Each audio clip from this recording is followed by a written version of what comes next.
पायन उवाच शृणु विस्तरतः सर्वं यथा पृच्छसि मेधया उपपन्नेन मनसा ब्रह्मदीनाम् अनेकधा पंचसिद्धि गुणास्त्यक्त्वा पश्यतो ब्राह्मणो नृप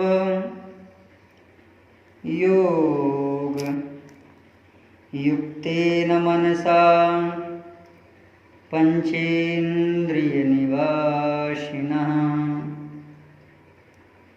अखिल ब्रह्मांड नियंता परम अकारण करुणा वर्णालय भक्तवांछा कल्पतरु भक्तवत्सल शरणागत वत्सल दिव्यानंद कल्याण गुणगण निलय भगवान श्री साकेत बिहारिणी जो श्री राघवेंद्र सरकार की महती अनुकंपा कृपा से आज हम सब बड़े ही सुंदर एवं दिव्य ग्रीष्म मास के शुक्ल पक्ष के अंतर्गत आने वाली जो अमावस्या की तिथि है, इस पर्व में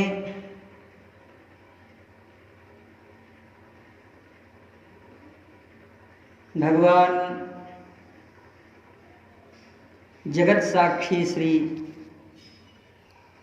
सूर्य भगवान के पुत्र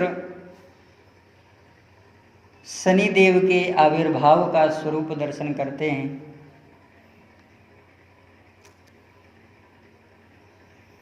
भगवान शनिदेव इनके जन्म के इतिहास में स्कंद पुराण के काशी खंड में जो कथा है वह बड़ी विलक्षण है।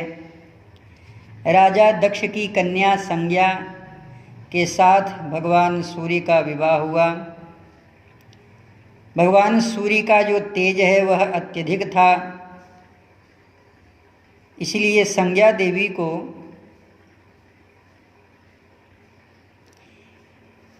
इनके तप में और इनके तेज में व्याकुलता हुआ करती। वह यही सोचा करती कि भगवान का यह जो तपादि के द्वारा सूर्य की अग्नि है उसे कम कैसे किया जाए। जैसे तैसे समय बीत रहा। संज्ञा के गर्भ से वैवस्वत, मनु, यमराज, यमुना ये 3 संतानें उत्पन्न हुईं। संज्ञा अब भी भगवान सूर्य के तेज से घबराती। एक दिन उसने निर्णय लिया, वह तपस्या कर भगवान सूर्य के तेज को कम करेगी, लेकिन बच्चों का पालन और भगवान सूर्यदेव को इसकी भनक भी न लगे। इसने युक्ति को निकाला और अपने ही हमशक्ल को, जिसका नाम संवरणा था, भगवान की सेवा में उसे दिया। भगवान सूर्य की यह जो संवरणा नाम की हूबहू अनुकूल एकदम संज्ञा के ही जैसे इसका स्वरूप था।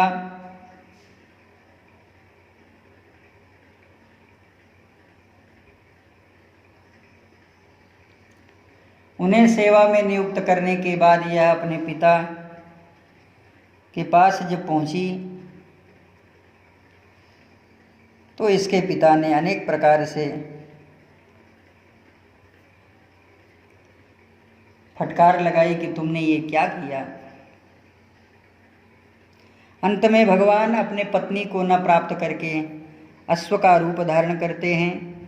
इन्हें आभास भी नहीं हुआ था कि जो सवर्णा है वह पत्नी धर्म का पालन करके छाया रूप हो करके उनके ही तेज को अपने आत्मसात कर चुकी है। यह सूर्य देव और सवर्णा के मिलन से मनु और शनिदेव तथा भद्रा ये 3 नाम के संतानें उत्पन्न हुई। एक और भी अन्य कथा प्राप्त होती है जो महर्षि कश्यप के अभिभावकत्व में कश्यप यज्ञ हुआ। क्षाया भगवान क्षाया शिव की भक्तिनी हुई थी। जब शनिदेव की क्षाया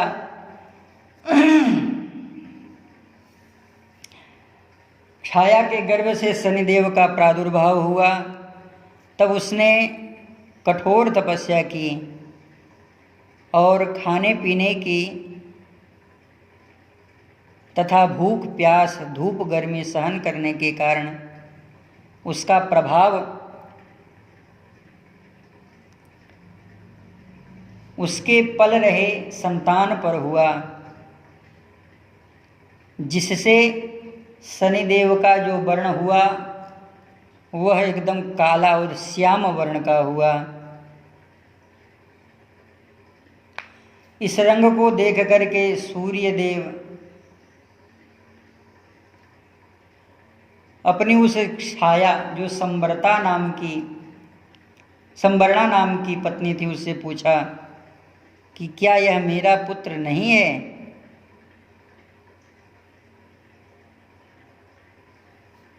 अपमानित करते हुए कुछ ऐसे शब्द भी कहें जिसके कारण शनिदेव को क्रोध आ गया और वह अपने पिता को देखने लगे।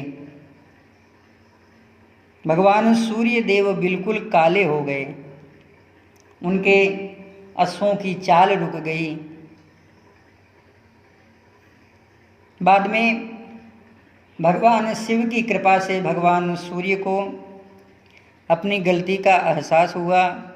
फिर उन्होंने क्षमा याचना की, लेकिन जो पुत्र संबंध था उसमें भेद पड़ गया था।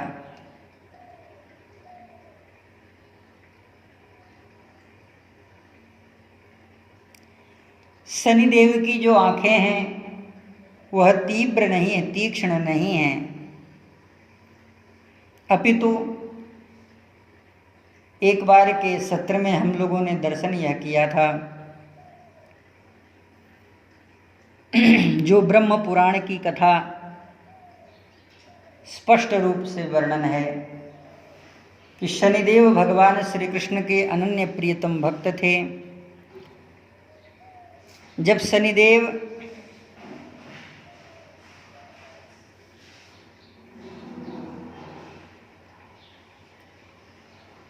का विवाह हुआ, बहुत ही अतीव सुंदर उनकी जो पत्नी थी वह श्रृंगार करके भगवान शनिदेव के समक्ष आईं और उन्होंने कहा आप मुझे देखें। लेकिन इन्होंने अपने भक्ति के उन्माद में नेत्र बंद करके और भगवान श्री कृष्ण का ही चिंतन किया, जिससे वह अत्यंत ही क्रोधित हो गई। अत्यंत वह पतिव्रता साध्वी थी। ऋतु स्नान करने के तद उपरांत वह संतान प्राप्ति की इच्छा से इनकी ओर आना चाह रही थी, लेकिन यह भगवान श्री कृष्ण के भक्ति में इतने लीन थे कि ये अपनी पत्नी का स्पर्श नहीं कर पाए। उसे आवेश आ गया, उसने तत्काल ही अपने ही पति को श्राप दे दिया कि आज के बाद तुम्हारी जो यह दृष्टि है किसी के ऊपर पड़ेगी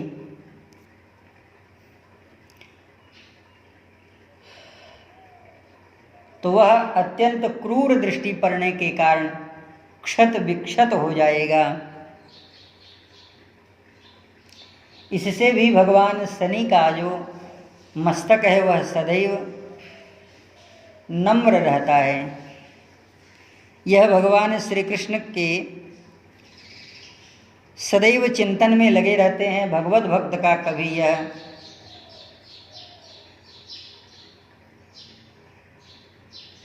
अनभला नहीं करते हैं, सदैव भला ही करते रहते हैं। एक संत से मैंने ऐसा सुना था, विप्र देवता हैं, संत तो स्वभावतः मुझसे निकल ही जाता है। वे ब्राह्मण कहा करते थे कि शनिदेव सबके ऊपर अनुकूल अगर रहें तो अन्य ग्रहों की जो दशा है वह अंतर न मालूम हो। सबसे पहले जब ये आते हैं तो जीव को रगड़ करके उसके ऊपर आक्रमण करके इस तरह से ग्रह का अनुभूत स्वरूप प्रकट करके उसको बहुत परिमार्जित करते हैं। जब वह परिमार्जित हो जाता है तब उसकी उन्नति करने लगते हैं। दोबारा जब आते हैं तब उसकी उन्नति करने लगते हैं। और फिर जब तिबारा आते हैं तो उसके ऐसे उच्चतम शिखर नक्षत्र तक पहुंचा देते हैं उस जीव को कि वह साक्षात भगवत प्राप्ति का पद योग्य हो जाए।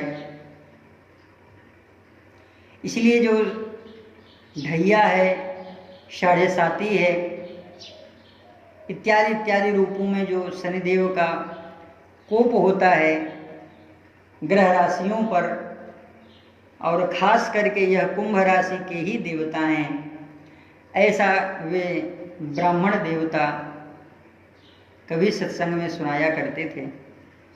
आज उन्हीं भगवान शनिदेव के चरणों में पुष्पांजलि समर्पित करते हुए और उनसे यह प्रार्थना करते हुए कि श्री ठाकुर जी के चरणों में अनन्य प्रेम, श्रद्धा, भक्ति निरंतर निरंतर बढ़ती ही रहे और पुनः अपने प्रसंग में प्रवेश करते हैं।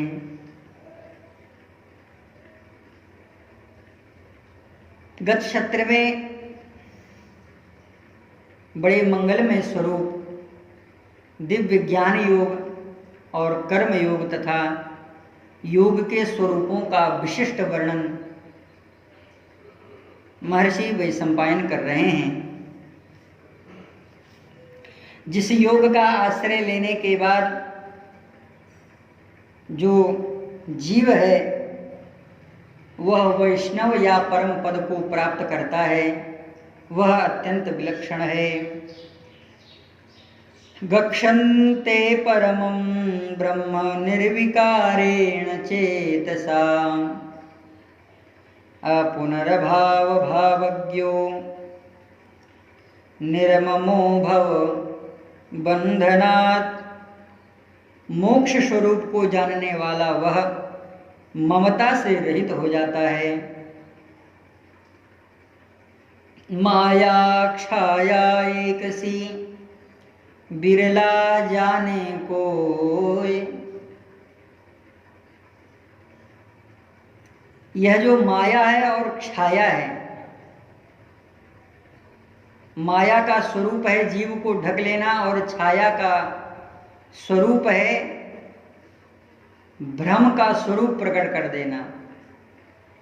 एक तो उसे कुछ दिखाई नहीं देता और जो दिखता है वह संभ्रमात्मक होता है, इसलिए वह अपने निर्णय पर नहीं पहुंच पाता। इसलिए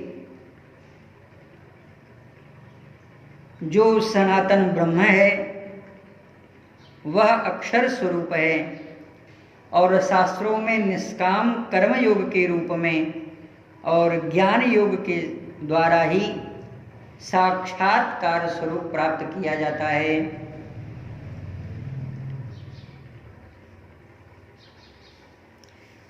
यह मानव जीवन मनुष्य इस बंधन को तभी तोड़ पाता है जब वह ज्ञान सिनेनैव असंग शस्त्रेण दृढ़ेन चित्वा ततः ततं तत्परिमार्गितव्यं यस्मिन् गता न निवर्तन्ति भूयः।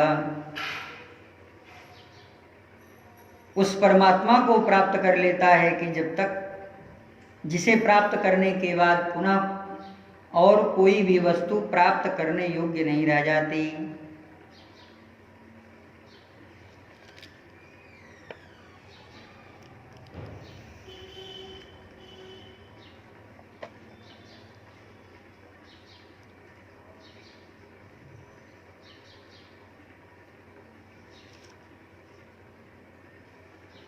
श्री जन्मेजय जी महाराज यहाँ पर एक प्रश्न करते हैं कि हे प्रभु, योग का विघ्न क्या है और यह कौन कौन से हैं? योग में ध्येय वस्तु क्या है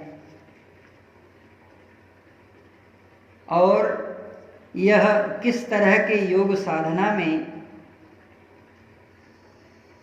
मनुष्य को शरीर धारण करना पड़ता है और सिद्धि क्या बताई गई है?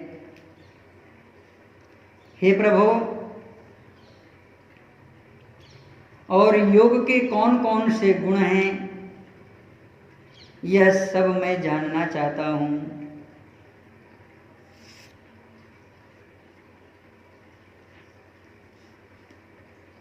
उपसर्गः च योगं च ध्यातव्यं चैव यत्पदं न भूयः पुनरायाति मानुषं देह विग्रहं सिद्धिं सिद्धिगुणाश्चैव श्रोतुमिच्छामि तत्त्वतः।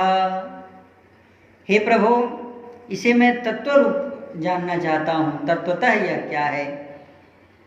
यह जो आप ज्ञान और कर्मयोग की विषय का प्रतिपादन कर रहे हैं,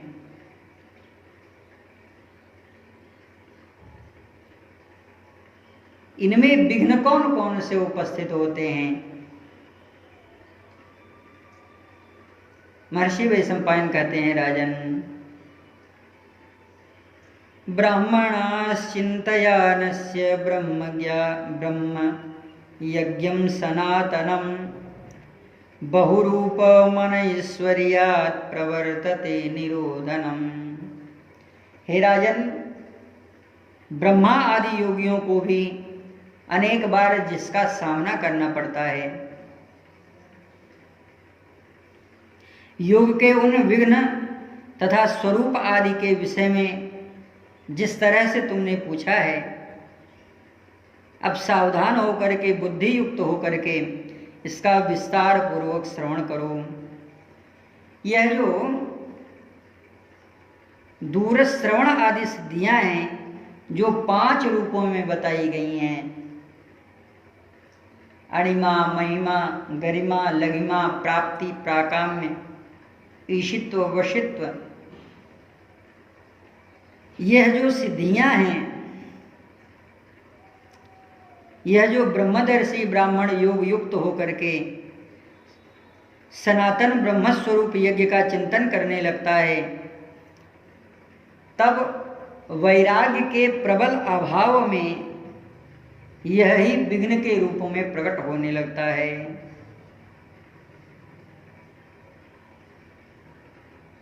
यह भी जब जीव की एक श्रेणी होती है, तब वह विघ्न के रूप में इसे प्राप्त करता है।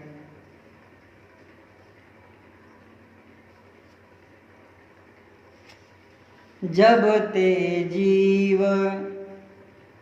भयउ संसारी ग्रंथन छूटन ग्रंथ न होहि सुखारी पंचसिद्धित्व गुणास्त्यक्त्वा पश्यतो ब्राह्मणं नृपः योग युक्तेन मनसा पंचेन्द्रिय निवासिनः। और यह जो 5 सिद्धियां हैं, वह 5 ही इंद्रियों में निवास करने वाली हैं। पंचेन्द्रियस्य ग्रामस्य नवद्वारस्य भारत काम क्रोधस्य लोभस्य सन्निरुद्धस्य मेधया। इनका पंच इंद्रियों के ऊपर ही निवास है। नवद्वारे पूरे देही, यह नवद्वार रूपी शरीर में स्थित है। इंद्रिय और प्राण का जो संघात स्वरूप है, अर्थात इन दोनों का एकत्रित जो स्वरूप है, उसे ही ग्राम कहा गया है। काम क्रोध लोभ और बुद्धि के द्वारा निरोध करने पर भी जब योगी के भौहों और नासिका के मध्य भाग में स्थापित हुआ वह जो तेज है, अर्थात नेत्र प्रणिधान के द्वारा चित्त किसी आधार से संयुक्त करके स्थित होता है, उस समय बड़ा अंधकार सा दिखाई देता है। तेजसा मूर्धनि चाधाय ते धूमो दोधूयते महान नीललोहित वर्णाभय पीतै श्वेतैश्च धातुभिः। अनेक प्रकार के उसे रंग दिखाई देते हैं जो धुआं से संयुक्त होता है। नीले, लाल, पीले, सफ़ेद और धातुओं के समान रंग वाले, मंजीठे के रंग की सी कांति वाले, कबूतर के समान वर्ण वाले और शुद्ध वैदुर्य की मणि सी वाले, पद्मराग मणि के समान आभा वाले, स्फटिक मणि के समान उज्ज्वल वाले, गजराज के सदृश काले, वीर बहुटियों के समान लाल, चंद्रमा के किरणों के समान, जल के समान श्वेत वर्ण वाले बहुरंगे धूम समूह जो इंद्रधनुष के समान प्रतीत होते हैं। एक समय में ही बादलों के समान एकत्रित होकर के सब ओर से यह उड़ने लगते हैं। तेजसा मंजीष्ट रागवर्णाभैः कपोत सदृशैस्तथा शुद्ध वैदुर्य वर्णाभैर् पद्मराग समप्रभैः स्फटिकैर्मणिवर्णाभैर्नागैरेन्द्र सदृशैस्तथा इंद्रगोपैक वर्णाभैश्चन्द्रांशुसलिलप्रभैः बहुवर्णैः सुधूमैर् ओघैरिन्द्रियैर्युधसमप्रभैः सम्पतद्भिश्च युगपन् मेघैरिव समागतः निरुध्यत इवाकाशम। चारों तरफ से एकत्रित होकर के इसे आकाश में ही रोक लिया जाता है। पक्षवद्भिर्वाद्रिभिः, जैसे पंखधारी पर्वतों के समूह के समान मानो इसे अवरुद्ध कर लिया गया हो।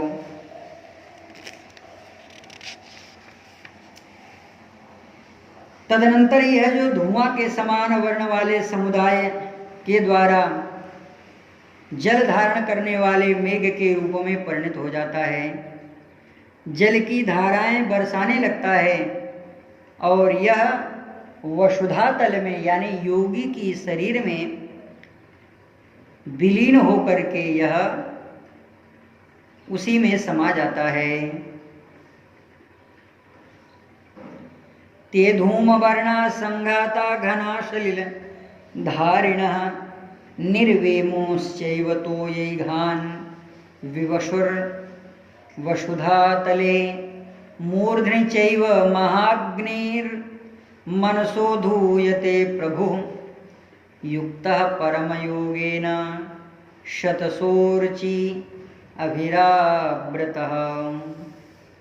उसके मस्तक पर भी मन से प्रकट हुई बड़ी भारी आग धू धू करके जलने लगती है। वह जलाने में समर्थ और उत्तम योग शक्ति के द्वारा तथा संपूर्ण लपटों से घिरी हुई होती है। उसके चारों ओर लपटें सैकड़ों हजारों चिंगारियां निकलती रहती हैं। उस योगी के सभी अंग को प्रलयकालीन अग्नि के समान जलती हुई सी अग्नियां प्रकट होती हैं।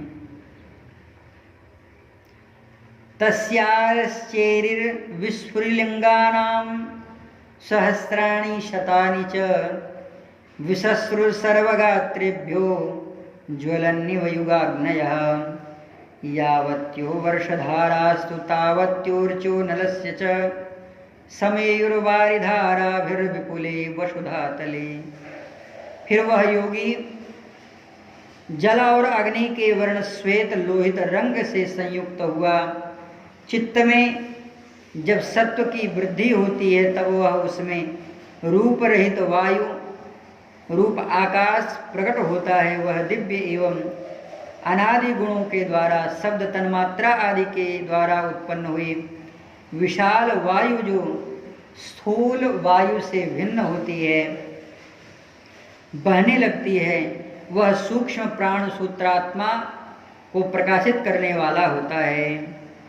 अग्नि से मिले हुए उन पृथ्वी और जल नामक धातुओं से संयुक्त होकर के वह प्राण वायु गोचर जो प्राण शब्द वाच्य है, वह सूत्रात्मा ही वह मन को भी उत्पन्न करने वाला है। उससे बड़ी भयंकर ध्वनि प्रकट होती है। वर्णाभाज्यायमानस्य वायुर्दो धूयते महान दिव्य सिद्धि गुणोद्भूतः सूक्ष्म प्राण विवर्धनः वेगवान भीम निर्घोषः बलवान प्राणगोचरः तेरेव चाग्निसंघातैर्धातुभिः सह संगतः।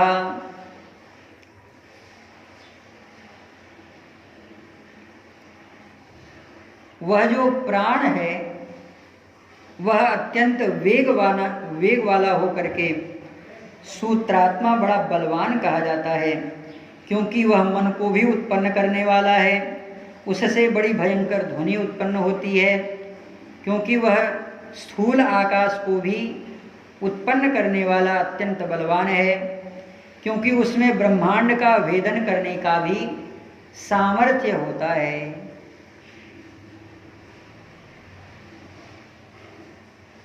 इसी को ब्रह्म सूत्रकार ने कहा है, निरंजनः परमं साम्यम उपैति। यह जो निरंजन है यानी माया का जिसमें अंजन नहीं लगा है, जे विरंच निर्लेप उपाय पदम पत्र जिम जग जल जाए, जिनका स्वरूप ऐसा है, ऐसे वे जो योग युक्त महात्मा हैं वे निरंजना परमं साम्यम उपैति। वह अपनी शक्ति से परमात्मा के बराबर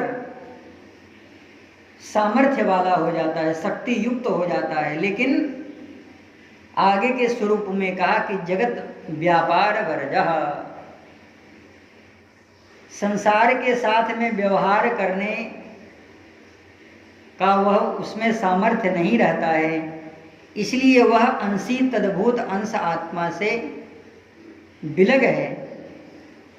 इसका एक उदाहरण देते हैं कि एक बार नारद जी महाराज ने संपूर्ण ब्रह्मांड के प्राणियों के भरण पालन पोषण का भगवान से प्रार्थना करके उनसे शक्ति प्राप्त की और कहा, प्रभु जैसे आप पालन करते हैं उसी तरह से मैं भी पालन करूंगा। शक्ति सामर्थ्य युक्त होकर के भी श्री नारद जी महाराज ने जो भगवान के भक्त नहीं थे उनका पालन नहीं किया। भगवान ने पूछा ये क्या? तो कहा, प्रभु ये आपका भजन नहीं करते हैं, ये आपकी भक्ति नहीं करते हैं, तो इन्हें जीवित रहने का कोई अधिकार नहीं। भगवान ने कहा, नारद जी आप जो करते हो वही करो, यानी आप भजन करो, ये संसार का जो प्रपंच है वो हमारे लिए ही रहने दो।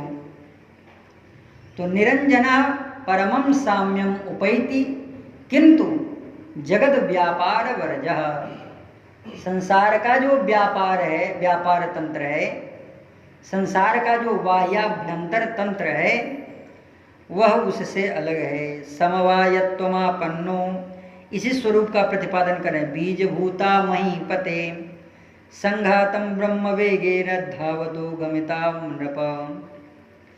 उसमें इतनी शक्ति आ जाती है कि हे पृथ्वीनाथ, ब्रह्म के वेग से अर्थात चैतन्य शक्ति के अनुप्रवेश से संघात मूर्ति भाव को वह प्राप्त हुआ पृथ्वी जल आदि धातु एक दूसरे से मिलकर बीजभूत हो जाता है, अर्थात भावी सृष्टि का रूप कार्य के कारण बन जाता है। दोनों नेत्र के मध्य भाग में धारणा का विषयभूत जो ब्रह्म है वही सूक्ष्म और विराट पुरुष है। वही ब्रह्मीभूत हुआ पुरुषोत्तम योगी उन सूक्ष्म और विराट से भी भिन्न एवं उन्हीं के समान बहुत से सूक्ष्म पुरुषों की सृष्टि करता है। यद ब्रह्म चक्षुषोर्मध्ये ससूक्ष्म पुरुषो विराट तयोरन्यः बहून् सूक्ष्मान् ससृजे पुरुषोत्तमः। स एवं भगवान् विष्णुर्व्यक्ताव्यक्त सनातनः आधार सर्वविद्यानां प्रलय प्रलयांतकृत्। वही ब्रह्मीभूत हुआ योगी भगवान विष्णु के स्वरूप में प्रतिष्ठित हो जाता है। वे ही समस्त विद्याओं के आधार हैं। प्रलय काल में उन्हीं के द्वारा सबका प्रलय और विनाश कार्य उत्पन्न होता है, उन्हीं के ही द्वारा संपन्न भी किया जाता है। तम मूर्धनि धातुभिर्नग्धं विशन्ति ब्रह्मचोदिता तेनंतरा पुरुषा सर्वे ज्ञातार सुख दुःखयोः। हे तात, मस्तक अर्थात भवों के मध्य में नासिका के मध्य भाग में सूत्रात्मा के रूप में स्थित उस योगी में परमेश्वर की प्रेरणा से सुख दुख का अनुभव करने वाला वह सब जीव उन सब जीवों में अन्य जीवों में वह प्रवेश करता है। तदनंतर स्थूल देह का त्याग करके वह जब परमात्मा की समता में प्राप्त हुई, वे मूर्तियां जब चेष्टा आरंभ करती हैं तब वे दसों दिशाओं में प्राप्त होती हैं। इस प्रकार जो स्थूल भूत से उत्पन्न हुए समस्त ऋषि व्यावहारिक पदार्थ जिनका निर्माण योगी के द्वारा हुआ है, उसी में वह लीन होकर के अपने उपादान कारण में स्थित हो जाता है। ठीक उसी तरह से जैसे मिट्टी का घड़ा एक बार बने दोबारा फूट करके मिट्टी में ही मिल जाए। अथ चेष्टुतमारब्धा मूर्तयो ब्रह्म संहिता भीत्वा च धरणीं देवीं प्रपाद्यन्तो दिशो दशः। जगतगुरु श्री शंकराचार्य भगवान, आद्य गुरु श्री शंकराचार्य भगवान का यह स्वरूप देखा जाता है। इस विषय का जो वर्णन किया जा रहा है, इसे योग की परिभाषा में परकायो प्रवेश कहा जाता है। योगी अपने शरीर से अपने प्राणात्मा को निकाल करके किसी मृत जीवात्मा में, किसी मृत शरीर में अपने ही प्राणात्मा को प्रवेश कराता है। इसे परकायो प्रवेश विद्या कहा जाता है। इत्येते पार्थिव सर्वे ऋषयो ब्रह्म निर्मिता तत्रैवं प्रलयं याता भूमित्वम् उपयान्ति च कर्मक्षयाद् विमुच्यते धातुभिः कर्मबन्धनैः। वह अपने कर्म के द्वारा उत्पन्न हुए फल को भी शांत कर देता है और पुनः उनके बंधनों से भी वह मुक्त हो जाता है, क्योंकि उसका कोई कर्म शेष नहीं रह जाता है। कर्म क्षयाद विमुक्तत्वात् इंद्रियाणाम च बंधनात्, और कर्म के क्षय होने से वह इंद्रियों के बंधन से भी मुक्त हो जाता है। तामेव प्रकृतिं यान्ति अज्ञातां कर्मगोचरैः क्षरात् धूमक्षयं चैव अग्निर्गर्भास्तपोमयः। हे राजन, कर्मों के बंधन से वह मुक्त हुआ जीव उसी प्रकृति यानी मूल स्थान परम ब्रह्म भाव को प्राप्त होता हुआ जो कर्म बंधन से बधे पुरुषों के अनुभव से परे वस्तु है, जो सकाम कर्मों के तत्पर रहते हैं, वे नाशवान कर्म को करने वाले धूमादि मार्ग से गंतव्य स्थान को प्राप्त होते हुए आगे बढ़ते हैं कि जहां पर पुनरावृत्ति संभव है। और उन सकाम कर्मियों के लिए भी वे ही उस धूम मार्ग को प्राप्त होते हैं जिन्होंने प्रधानतः अग्निहोत्र, कृक्ष, चांद्रायण व्रत आदि तप का अनुष्ठान किया है। जिस कर्म से अविच्छिन्न तंतु की भांति सदरूप संसार की प्राप्ति होती है, उस सकाम कर्म का अनुष्ठान करने वाले लोग धूम मार्ग को ही प्राप्त होते हैं। अर्थात धूम आदि के मार्ग से पितृलोक को गए हुए जीव कर्म क्षय के पश्चात पुनः वहां से भ्रष्ट होकर के, यानी पितृलोक से भ्रष्ट होकर के आकाश आदि के क्रम से धूम भाव को प्राप्त होकर के धूम से मेघ, मेघ से पुनः अत्यंत निर्मल जल, जल से पुनः पृथ्वी, पृथ्वी से पुनः रसरूप होकर के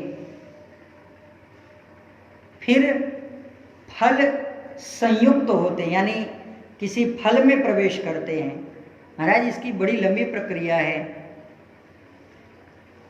महर्षि वर्णन कर रहे हैं, येन तंतुरिवाक्षन्नो भावाभाव प्रवर्तते।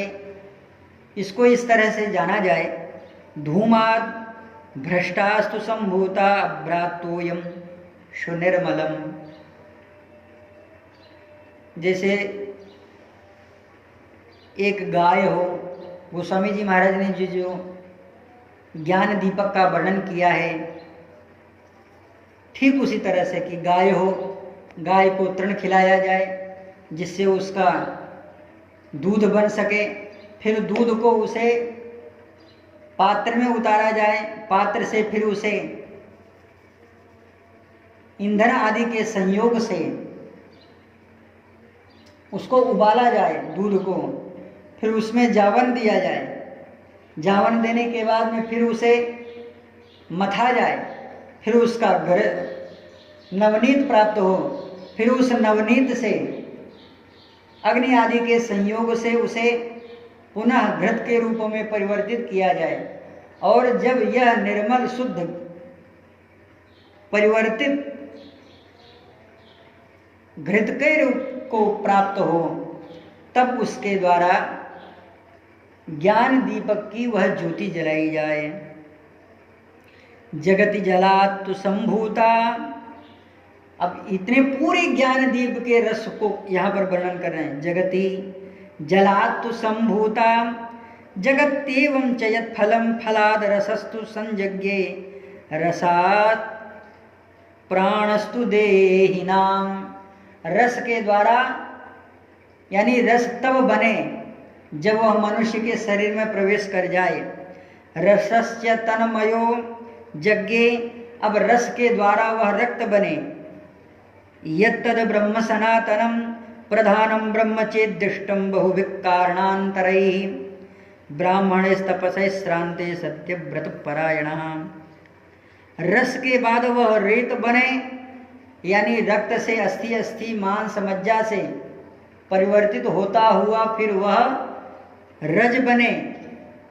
रज से पुनः सोम रूप प्राप्त होता हुआ, एक रूप है सोम का और एक रूप है रज। रज अग्नि स्वरूप है और सोम शांत स्वरूप है। पुरुष में स्त्री भाव है और स्त्री में पुरुष भाव है। पुरुष के द्वारा उत्पन्न हुआ जो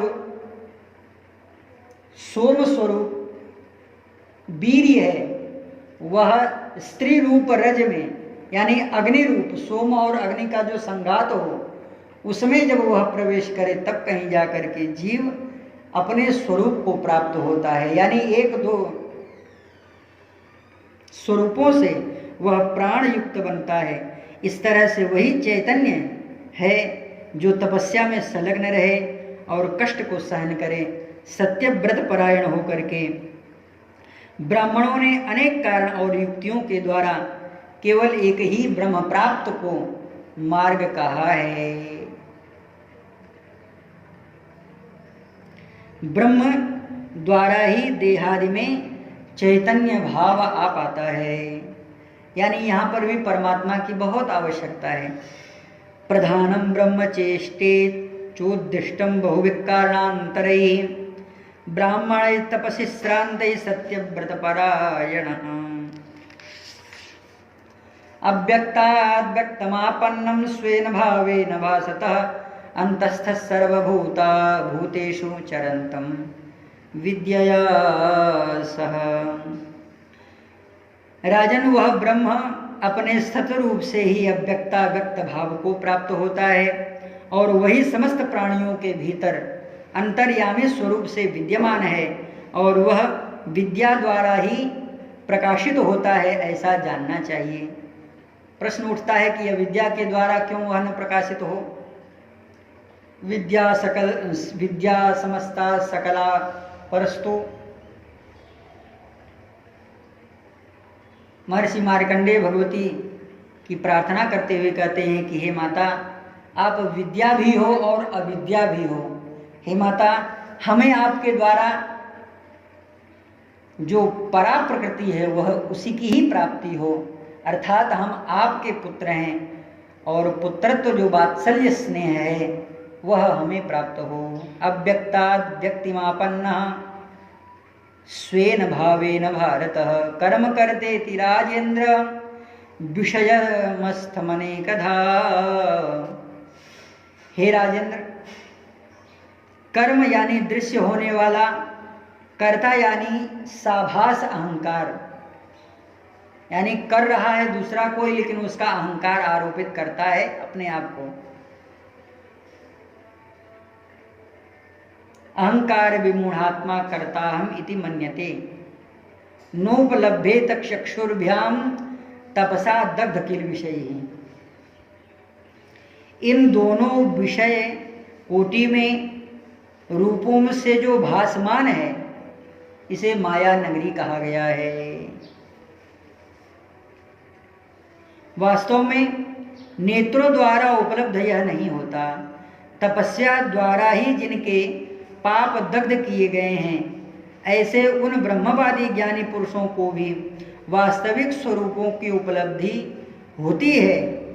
वे यह जान लेते हैं कि स्वर्ण का जैसे मणि, कुंडल, मेखला, बाजूबंद, कटिबंद, आड़बंद और कड़ा तथा पायल आदि, अंगूठी आदि केवल उसका आकार ही है, यद्यपि वह स्वरूप को अपने आकार में परिवर्तित करता है। जैसे स्वर्ण का ही कुंडल है, स्वर्ण का ही मुकुट है, स्वर्ण की ही बाजूबंद है, कड़ा है, अंगूठी है, करधनी है